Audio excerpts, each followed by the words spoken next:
Students, welcome to my YouTube channel. In the previous video, we have completed 8 principles of management given by Henry Fayol. In the present video, we will start some further principles. कुछ आगे जो principles हैं उनको discuss करते हैं. तो start करते हैं हम सबसे पहले स्केलर चेन से. स्केलर चेन का मतलब क्या होता है? स्टूडेंट्स, एक ऑर्गेनाइजेशन के अंदर एक particular line of authority responsibility बनी रहती है कि एक सबऑर्डिनेट है, उसके ऊपर एक सुपीरियर है, फिर उसके ऊपर एक और सुपीरियर है. इस तरह से जो चेन बनती है इसको बोलते हैं स्केलर चेन. फेयोल ने क्या कहा है इस प्रिंसिपल में? There is a formal line of authority and responsibility among superior and subordinates and it must be followed in communication. यानी कि कोई भी कम्युनिकेशन होगा तो उसमें ये चैन, ये लाइन ऑफ अथॉरिटी हमें फॉलो करनी चाहिए. इसको ऐसे समझ सकते हैं, मान लीजिए एक सुपीरियर है तो अब उसके पास दो तरह की चैन जो है बन सकती हैं. एक तो ये बन जाए कि ए से बी, सी और डी, ये एक चैन ऑफ अथॉरिटी रिस्पॉन्सिबिलिटी बन रही है, और एक ए से ए, एल, एम, एन, एक ये चैन ऑफ रिस्पॉन्सिबिलिटी और अथॉरिटी बन रही है. अब कोई भी कम्युनिकेशन अगर होगा तो वो इसी फ्लो में होगा. फॉर एग्जाम्पल, अगर सी को कम्युनिकेट करना है किससे? एन से, तो वो किस तरह से कम्युनिकेट करेगा? सी से कम्युनिकेशन होगा बी को, बी से होगा ए को, और ए से कम्युनिकेशन जाएगा एल के पास, एल से एम के पास और एम से एन के पास. इससे क्या होता है? The benefit of this that the communication is passes from each department. That's why that every communication जो है वो आपका हर एक डिपार्टमेंट में कम्युनिकेट जब होता है कोई भी इंफॉर्मेशन, तो उससे क्या होता है बेसिकली कि आपके जितने भी डिपार्टमेंट्स हैं सबको उसके बारे में नॉलेज रहती है, और एक अथॉरिटी रिस्पॉन्सिबिलिटी का कंफ्यूजन नहीं रहता. जो एक कम्युनिकेशन लेवल है, जो अथॉरिटी रिस्पॉन्सिबिलिटी बनी हुई है, वो एज इट इज बनी रहती है. और ये लाइन ऑफ अथॉरिटी रिस्पॉन्सिबिलिटी जब फॉलो होती है उसी वजह से कम्युनिकेशन इफेक्टिव होता है, हर एक को उसके बारे में नॉलेज रहती है. और सबसे बड़ी बात ये रहती है कि जो सबऑर्डिनेट्स हैं उनके बीच में अगर कोई भी कम्युनिकेशन हो रहा है तो वो हमेशा ए के पास से होकर जाएगा. इसका मतलब सुपीरियर को हर एक कम्युनिकेशन की नॉलेज अवेलेबल रहेगी. जो हमारा ए सुपीरियर है उसके पास हर एक कम्युनिकेशन की नॉलेज होगी, चाहे किसी से भी कम्युनिकेशन हो. हाँ, यहाँ पर एक प्रॉब्लम कई बार आ सकती है कि मान लीजिए कोई इमरजेंसी है, कम्युनिकेशन फास्ट करना है, बहुत जल्दी करना है. अगर उस वे में हम जो है इसको फॉलो करेंगे कि सी से एन के पास तक इंफॉर्मेशन इन सब के पास से होकर जाए, तो उस केस में ये हो जाएगा कि इमरजेंसी वाले केस में इंफॉर्मेशन पहुंचने में डिले हो सकता है और कोई भी अपॉर्चुनिटी हाथ से निकल सकती है. तो in case of emergency a special route can be established between two departments of same level. Same level के दो डिपार्टमेंट्स या दो एम्प्लॉयज के बीच में स्पेशल रूट एस्टेब्लिश हो सकता है. उसको हम बोलते हैं गैंग प्लैंक. हेनरी फेयोल ने अपने स्केलर चेन वाले प्रिंसिपल में ये क्रिएट किया है, ये बताया है कि अगर आपको इमरजेंसी में जो है कम्युनिकेशन करना है तो आप गैंग प्लैंक के थ्रू कर सकते हैं. तो ये गैंग प्लैंक क्या है? स्पेशल रूट है इन केस ऑफ इमरजेंसी. इसको हम केवल इमरजेंसी वाले केस में यूज करेंगे. नॉर्मल कम्युनिकेशन हमारा इसी फ्लो में रहेगा, लेकिन अगर दो डिपार्टमेंट्स आपस में कम्युनिकेट करना चाहते हैं इमरजेंसी में तो वो कम्युनिकेट कर सकते हैं. फॉर एग्जांपल, अगर मार्केटिंग डिपार्टमेंट के पास एकदम से ऑर्डर आता है कि उसको 10,000 यूनिट्स जो है उसका ऑर्डर लगा है वो प्रोवाइड करनी है, तो वो तुरंत जो है इमरजेंसी केस से प्रोडक्शन डिपार्टमेंट से डायरेक्ट कॉन्टेक्ट कर सकता है without informing superior. That is the benefit of gang plank. लेकिन एक चीज और ध्यान रखें, gang plank always establish between the employees और डिपार्टमेंट्स ऑफ सेम लेवल. यानी कि अगर मैं ये कहूं कि मैं इन दोनों के बीच में गैंग प्लैंक एस्टैब्लिश करना चाहता हूं बी और एम के बीच में, तो ये सेम लेवल पर नहीं है, तो गैंग प्लैंक पॉसिबल नहीं हो सकता है. गैंग प्लैंक हमेशा जो है वो आपका सेम डिपार्टमेंट्स के बीच में बनेगा, इमरजेंसी के केस में एस्टैब्लिश होगा. नॉर्मल वे में स्केलर चेन को ही हम फॉलो करेंगे, कम्युनिकेशन एक चेन के थ्रू ही होगा. That is the principle of scalar chain. इससे बेनिफिट ये आपको भी बताया कि अथॉरिटी रिस्पॉन्सिबिलिटी क्लियर रहेगी, कम्युनिकेशन हर एक डिपार्टमेंट के पास अवेलेबल होगा और हर कम्युनिकेशन की, हर इंफॉर्मेशन की जानकारी सुपीरियर के पास अवेलेबल रहेगी. That is the scalar chain. So let's come to the next principle. Next students, next principle is centralization and decentralization. Before understanding this principle, firstly understand what is centralization, what is decentralization. First of all, centralization. The whole decision making power is in the hands of superiors. Centralization का मतलब होता है कि जितनी भी decision making power है, that is in the hands of superior. So the meaning of centralization is the whole decision making power is in the hands of superior, यानी जितनी भी डिसीजन मेकिंग पावर है वो सुपीरियर्स के हाथों में रहती है। सारे डिसीजंस इंपॉर्टेंट से इंपॉर्टेंट और छोटे से छोटे डिसीजन ऑर्गेनाइजेशन के सुपीरियर लेते हैं, उसको बोलते हैं सेंट्रलाइजेशन। बहुत से ऑर्गेनाइजेशन होते हैं जहां पर इसको फॉलो किया जाता है कि पूरा सेंट्रलाइजेशन रखा जाता है, सबऑर्डिनेट्स के हाथ में कोई पावर नहीं होती, छोटे से छोटा डिसीजन भी आपका सुपीरियर ही लेता है। डिसेंट्रलाइजेशन की बात करते हैं तो इसका मतलब क्या है कि काफी ज्यादा पावर, मैक्सिमम पावर जो है वो किसके हाथों में है, सबऑर्डिनेट्स के हाथों में है, एम्प्लॉइज के हाथों में, यानी कि खुद डिसीजन ले सकते हैं, उसको जो है ऑर्गेनाइजेशन में अप्लाई कर सकते हैं। दोनों के अपने अपने नेगेटिव और पॉजिटिव पॉइंट्स हैं। सेंट्रलाइजेशन ज्यादा होने से क्या होता है कि जो बॉस की अथॉरिटी है, जिस पर की अथॉरिटी है, वो कंप्लीटली बनी रहती है, पूरी ऑर्गेनाइजेशन पर उसका कंट्रोल रहता है। लेकिन सबसे बड़ा नुकसान ये होता है कि एक तो एम्प्लॉइज जो है वो काफी ज्यादा बर्डन फील करते हैं और सुपीरियर्स के ऊपर बर्डन बहुत ज्यादा हो जाता है, क्योंकि सारे डिसीजन सुपीरियर को लेने हैं और एम्प्लॉय बर्डन इसलिए फील करते हैं कि उनके ऊपर एक तरह का प्रेशर बनता है सुपीरियर्स की तरफ से। डिसेंट्रलाइजेशन में क्या होता है, एम्प्लॉइज काफी ज्यादा वर्क में लेजीनेस दिखाने लगते हैं, डिसीजन कई बार इफेक्टिव नहीं हो पाते और सुपीरियर्स की पोस्ट का कोई इसमें ज्यादा इंपॉर्टेंस नहीं रह जाता है। तो दोनों के अपने पॉजिटिव पॉइंट्स हैं, अपने नेगेटिव पॉइंट्स हैं। तो फेयोल ने क्या कहा है दोनों के regarding, according to Fayol, there should be effective centralization at the place of complete centralization and decentralization. यानी कि हेनरी फेयोल कहते हैं कि ना तो आपको कंप्लीट सेंट्रलाइजेशन रखना चाहिए और ना ही कंप्लीट डिसेंट्रलाइजेशन, क्योंकि कंप्लीट सेंट्रलाइजेशन रखेंगे तो इसके नेगेटिव पॉइंट्स देखने को मिलेंगे और कंप्लीट डिसेंट्रलाइजेशन रखेंगे तो इसके डिमेरिट्स देखने को मिलेंगे। That's why that we should have a effective centralization. Effective centralization means effective centralization means that the important decision should be centralized, यानी कि आप इंपोर्टेंट डिसीजन तो जो है वो सेंट्रलाइज करिए, यानी कि इंपोर्टेंट डिसीजन तो सुपीरियर लें और जो लेस इंपोर्टेंट है, जो नॉर्मली जो है ज्यादा इफेक्ट नहीं करते ऑर्गेनाइजेशन पर, वो एम्प्लॉइज खुद भी ले सकते हैं। That is the effective centralisation.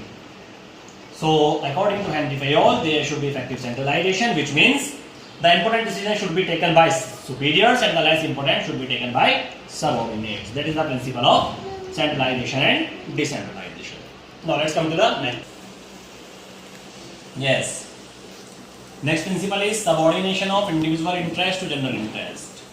इसमें दो चीजें हैं। इंडिविजुअल इंटरेस्ट का मतलब है यहाँ पर benefit of an individual person, यानी कि एक अकेले आदमी का फायदा, और जनरल इंटरेस्ट का मतलब है यहाँ पर बेनिफिट ऑफ होल ऑर्गेनाइजेशन, यानी कि पूरे ऑर्गेनाइजेशन का फायदा।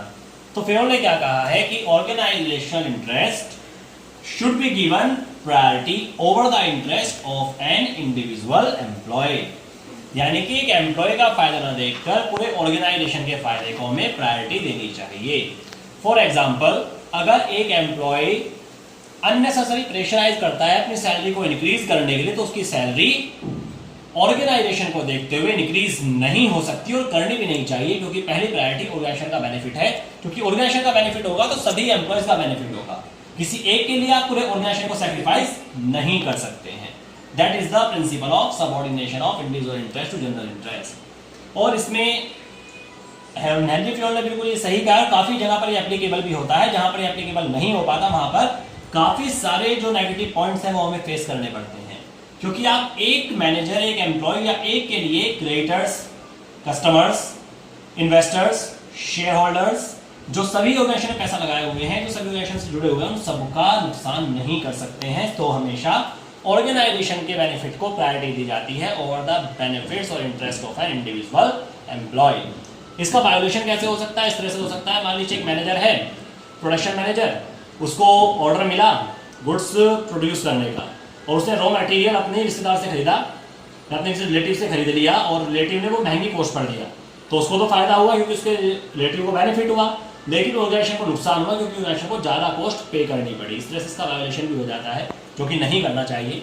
बेनिफिट्स के बहुत सारे हैं, बेटर एनवायरनमेंट मिलता है ऑर्गेनाइजेशन में, वर्किंग एनवायरनमेंट बहुत अच्छा रहता है, जो एफिशिएंसी है वो इंक्रीज होती है, किसी तरह का कोई डिस्प्यूट्स नहीं रहता, सभी के सभी जो ऑर्गेनाइजेशन के जितने भी स्टेक होल्डर्स हैं सब सेटिस्फाई रहते हैं, चाहे वो क्रेडिटर्स हो, चाहे वो सप्लायर्स हो, चाहे वो कस्टमर्स हो, चाहे वो एम्प्लॉइज हो या फिर आपके शेयर होल्डर्स हो, सभी इससे सेटिस्फाई रहते हैं अगर ये प्रिंसिपल आप फॉलो करते हैं। नहीं फॉलो करेंगे डिस्प्यूट्स के चांस बहुत ज़्यादा बनेंगे, क्योंकि अगर आप एक एम्प्लॉय को फायदा पहुंचाएंगे तो बाकी आपके अगेंस्ट हो सकते हैं, पुअर वर्किंग कंडीशंस रहेंगी। इसके साथ साथ जो अदर पार्टीज हैं जैसे कि कस्टमर्स हैं, सप्लायर्स हैं, क्रेडिटर्स हैं, वो भी ऑर्गेनाइजेशन से डिससेटिस्फाई हो जाते हैं और काफ़ी ज़्यादा नेगेटिव पॉइंट्स हमें फेस करने पड़ते हैं अपने ऑर्गेनाइजेशन को मूव करने के लिए. So it's a very important principle. Now let's come to the next one, that is the initiative. Yes, the next principle is initiative. इसको हिंदी में कहते हैं पहल करना, किसी चीज को स्टार्ट करना. So initiative का मतलब भी कुछ ऐसा ही है. फिर उन्होंने क्या कहा है इसमें, employee should be given opportunity to make and execute their own plans. यानी कि एम्प्लॉयज को अपॉर्चुनिटी मिलनी चाहिए कि वो इनिशिएटिव ले सके, अपने खुद के प्लान अपने माइंड में जनरेट कर सके, उन प्लान को ऑर्गेनाइजेशन में एग्जीक्यूट कर सके. इसको अगर फॉलो किया जाता है तो काफ़ी ज़्यादा एडवांटेज हमें जो है देखने को मिलते हैं. एम्प्लॉयज़ की क्रिएटिविटी इंक्रीज हो जाती है, एम्प्लॉयज़ का प्रमोशन करना आसान हो जाता है, क्योंकि जैसे जैसे वो डिसीजन लेना शुरू करते हैं, अपनी क्रिएटिविटी यूज़ करना शुरू करते हैं, अपने प्लान्स बनाकर एग्जीक्यूट करते हैं, तो उनके अंदर डिसीजन मेकिंग पावर आती है, उनकी एफिशिएंसी इंक्रीज होती है. लेकिन ये ध्यान रखना है कि अगर किसी एम्प्लॉयज़ को क्रिएटिविटी यूज़ करने को कह रहे हैं, उसके प्लान्स एग्जीक्यूट करने को कह रहे हैं, तो ये भी ना हो कि उसका जो कंटेंट है, उसकी जो क्रिएटिविटी है, वो जो नया यूज़ कर रहा है, वो ऑर्गेनाइजेशन के अगेंस्ट ही हो जाए. ऑर्गेनाइजेशन की पॉलिसीज को फॉलो करते हुए क्रिएटिविटी को एग्जीक्यूट करना ही क्या है, इनिशिएटिव है. लेकिन इसको अगर फॉलो नहीं करते हैं तो क्रिएटिविटी खत्म हो जाती है, सुपीरियर के ऊपर बर्डन ज़्यादा आ जाता है, क्योंकि सारे डिसीजन सुपीरियर्स को ही लेने पड़ते हैं. तो उसका सीधा सीधा मतलब ये है कि we are giving more and more opportunities to our employees to their development. ये ध्यान रखिएगा, एम्प्लॉयज का मोरल बूस्ट करने में, एम्प्लॉयज को एक ऑर्गेनाइजेशन क्लाइमेट देने में, और साथ साथ एम्प्लॉयज को उनकी जो एक सोशल रिकॉग्निशन है उसको बनाने में इनिशिएटिव प्रिंसिपल बहुत ही इंपॉर्टेंट रोल प्ले करता है. That's why that in maximum organization this principle is followed. क्योंकि इसको अगर आप फॉलो करते हैं तो आपको वो नए नए आइडियाज, नए नए thoughts, new creativities, new type of methods जो है पता लगते हैं. इनसे ऑर्गेनाइजेशन को काफी ज्यादा आगे तक लेके जाया जा सकता है. कभी कभी एक छोटे से छोटा वर्कर भी बहुत बड़ा सजेशन दे जाता है, वो इसी वजह से होता है कि आप इनिशिएटिव प्रिंसिपल यूज कर रहे होते हैं. So very important principle. आगे बढ़ते हैं. नेक्स्ट प्रिंसिपल है हमारा subordination. Second last principle of Henri Fayol, stability of tenure of personal. Stability means stable होना, tenure means job period, personal means employees. Means there should be stability in the job tenure of employees. Employees के job tenure में, job period में एक stability होनी चाहिए. There should not be frequent transfers and terminations. Bar bar transfer termination नहीं होने चाहिए. Frequently transfer termination करने से एम्प्लॉयज की एफिशिएंसी रिड्यूस हो जाती है, उनको अपनी परफॉर्मेंस शो करने के लिए सफिशिएंट टाइम पीरियड नहीं मिल पाता. So this principle says we should give them sufficient time to show their performance, to show their efficiency. तो स्टेबिलिटी होनी चाहिए जॉब पीरियड में. बार बार जो है फ्रीक्वेंट ट्रांसफर टर्मिनेशन होने से काफी ज्यादा नेगेटिव पॉइंट सामने आते हैं. इसके बेनिफिट्स क्या होते हैं? एक तो एम्प्लॉयज की एफिशिएंसी इंक्रीज होती है, जिससे हमारी ओवरऑल एफिशिएंसी बढ़ती है. लेबर टर्नओवर कम हो जाता है. ट्रेनिंग पर एक्सपेंस कम करना पड़ता है, क्योंकि बार बार हमें नए नए एम्प्लॉय रिक्रूट नहीं करने पड़ते. नेगेटिव इंपैक्ट क्या होता है? एक तो लेबर टर्नओवर काफी ज्यादा बढ़ जाएगा अगर आप इसको फॉलो नहीं करेंगे. आपके एक्सपेंसेस बढ़ जाएंगे ट्रेनिंग पर. इसके साथ साथ एक और चीज होगी, लैक ऑफ सिक्योरिटी. एम्प्लॉयज के माइंड में एक लैक ऑफ सिक्योरिटी वाली फीलिंग आती है जब उनको पता होता है कि उनका कभी भी ट्रांसफर या जो है टर्मिनेशन हो सकता है. और गवर्नमेंट ऑर्गेनाइजेशंस की बात करें तो वहां पर ये काफी ज्यादा फॉलो होता है, क्योंकि वहां पर ट्रांसफर टर्मिनेशन नहीं होते हैं. प्राइवेट में इसको फॉलो करना ऑर्गेनाइजेशन के ऊपर डिपेंड करता है, लेकिन ये फिर भी फॉलो करना चाहिए. इससे एक जॉब सिक्योरिटी एम्प्लॉय के अंदर बनती है, जिससे कि जो है वो ज्यादा एफिशिएंसी से काम करते हैं. So that is the principle of stability of tenure of personal. Let's come to the last principle, that is